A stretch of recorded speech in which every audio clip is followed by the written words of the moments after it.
Bismillahirrahmanirrahim. Assalamualaikum warahmatullahi wabarakatuh. Perkenalkan, nama saya Raslina Basana. Saya mahasiswa Universitas Muhammadiyah Maluku Utara. Saya dari Fakultas Ekonomi Program Studi Akuntansi. Sekarang saya sedang menempuh semester 6. Baik, selanjutnya saya akan menjelaskan sedikit materi metodologi perumusan teori akuntansi. Yang pertama, pengertian metodologi diartikan sebagai perumusan dan penentuan metode yang digunakan dalam penelitian ilmiah. Metode adalah cara yang sistematik dalam rangka menemukan kebenaran ilmiah. Pendekatan perumusan teori akuntansi. Pendekatan non-teoretis meliputi pendekatan pragmatik dan otoritas. Pendekatan teoretis meliputi pendekatan deduktif, induktif, etik, sosiologis, ekonomi, dan elektik. Pendekatan lainnya meliputi pendekatan peristiwa, pendekatan perilaku, pendekatan prediktif dan positif, dan pendekatan regulatori.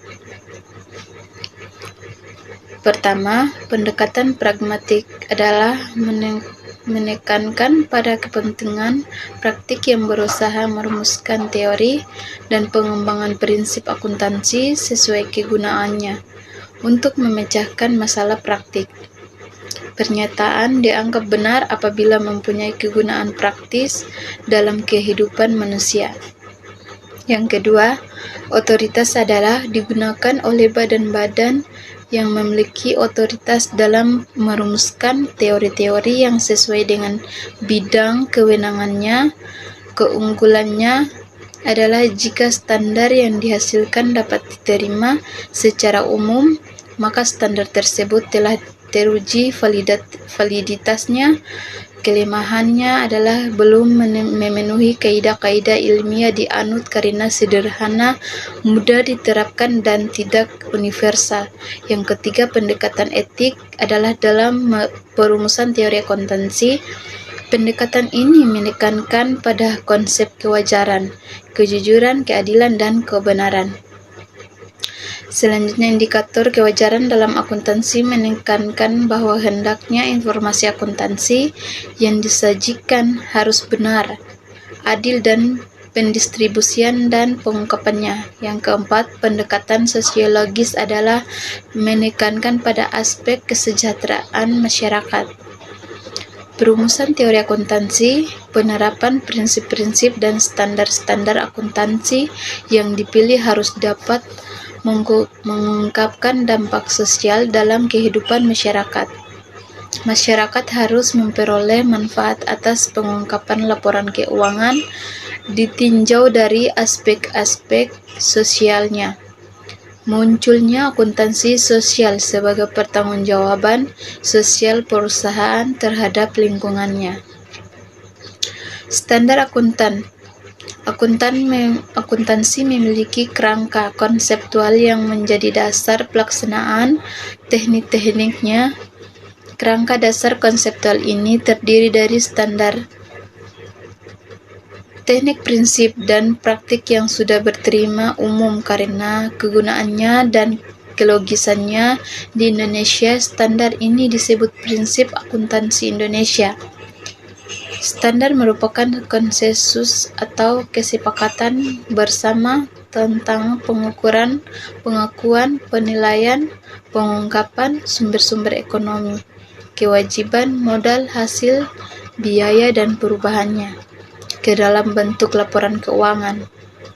Standar disusun oleh lembaga resmi yang diakui pemerintah, profesi, dan umum di Indonesia, yang bebas dari pengaruh profesi secara langsung.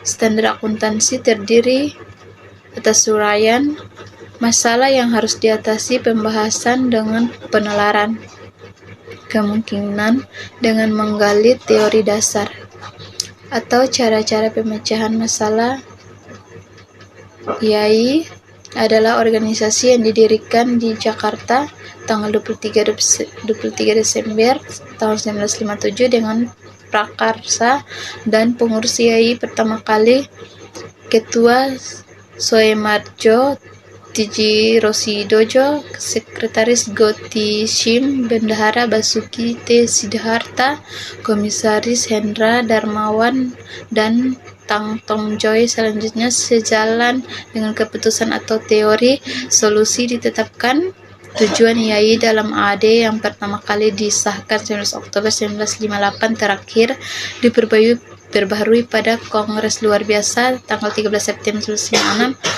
mengembangkan dan menjaga peran profesi akuntan dalam masyarakat sesuai dengan perkembangan zaman,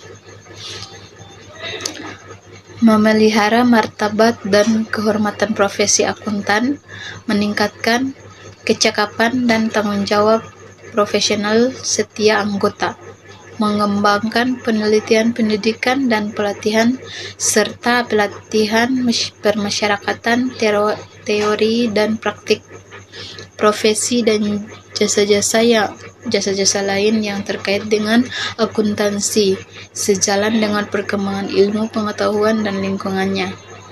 Meningkatkan peran profesi akuntan dalam pembangunan nasional. Secara struktural, organisasi YAI terdiri dari tingkat pusat, terdiri dari Kongres, Dewan Penasehat, Dewan Pertimbangan Profesi, Pengurus Pusat, Komite, Direktur Eksekutif, Direktur Standar, dan Badan Khusus. Tingkat cabang terdiri dari rapat anggota dan pengurus cabang. Kompratermen terdiri dari rapat anggota, pengurus kompratermen, dan komite. Baik, penjelasan yang saya paparkan kurang dan lebih saya mohon maaf. Saya mengucapkan wassalamualaikum warahmatullahi wabarakatuh.